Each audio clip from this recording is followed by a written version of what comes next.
Hello everyone, today we will talk about how to fix or how to solve the problem of unfortunately has been stopped on the application of Chase mobile app. You will go to settings. In this page you will go to apps, default apps, app settings. Here in this line you will search about Chase mobile and you will enter.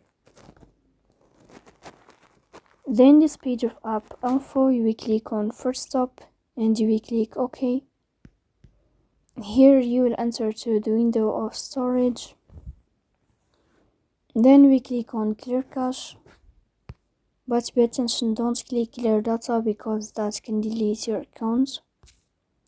In the end you can turn off your phone and you can wait a moment to restart your phone again, so please don't forget to support us by like and subscribe. See you next time in another video and thank you for your watching.